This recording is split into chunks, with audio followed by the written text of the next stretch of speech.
माता की जय।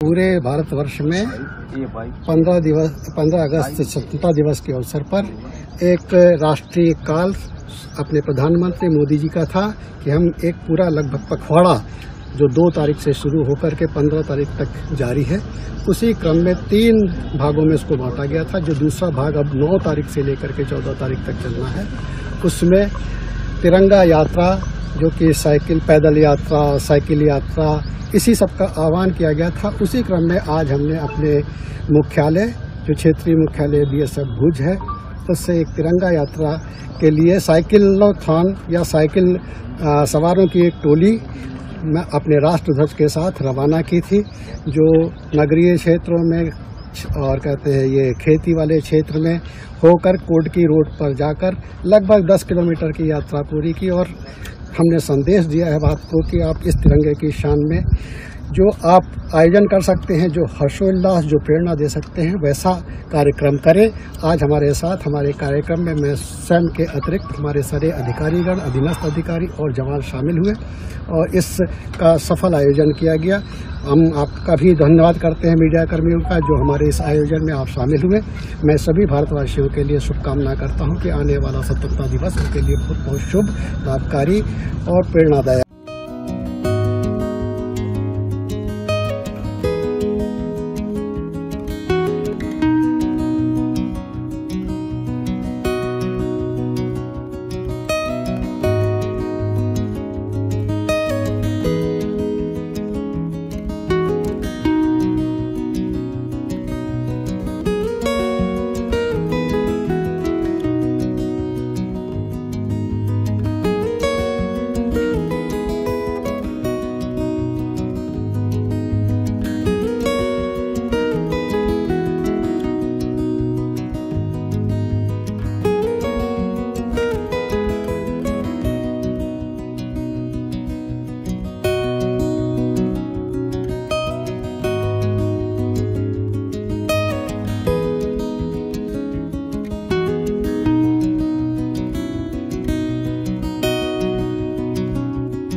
पूरे भारतवर्ष में 15 अगस्त स्वतंत्रता दिवस के अवसर पर एक राष्ट्रीय काल अपने प्रधानमंत्री मोदी जी का था कि हम एक पूरा लगभग पखवाड़ा जो 2 तारीख से शुरू होकर के 15 तारीख तक जारी है, उसी क्रम में 3 भागों में इसको बांटा गया था। जो दूसरा भाग अब 9 तारीख से लेकर के 14 तारीख तक चलना है, उसमें तिरंगा यात्रा, जो कि पैदल यात्रा, साइकिल यात्रा, इसी सब का आह्वान किया गया था। उसी क्रम में आज हमने अपने मुख्यालय, जो क्षेत्रीय मुख्यालय BSF भुज है, उससे एक तिरंगा यात्रा के लिए साइकिलोथॉन या साइकिल सवारों की एक टोली मैं अपने राष्ट्रध्वज के साथ रवाना की थी, जो नगरीय क्षेत्रों में और कहते हैं ये खेती वाले क्षेत्र में होकर कोटकी रोड पर जाकर लगभग 10 किलोमीटर की यात्रा पूरी की। और हमने संदेश दिया है बात को कि आप इस तिरंगे की शान में जो आप आयोजन कर सकते हैं, जो हर्षोल्लास, जो प्रेरणा दे सकते हैं, वैसा कार्यक्रम करें।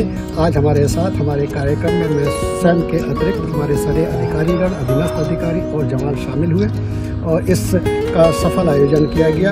हम आपका भी धन्यवाद करते हैं मीडिया कर्मियों का, जो हमारे इस आयोजन में आप शामिल हुए। मैं सभी भारतवासियों के लिए शुभकामना करता हूं कि आने वाला स्वतंत्रता दिवस उनके लिए बहुत शुभ, लाभकारी और प्रेरणादायक।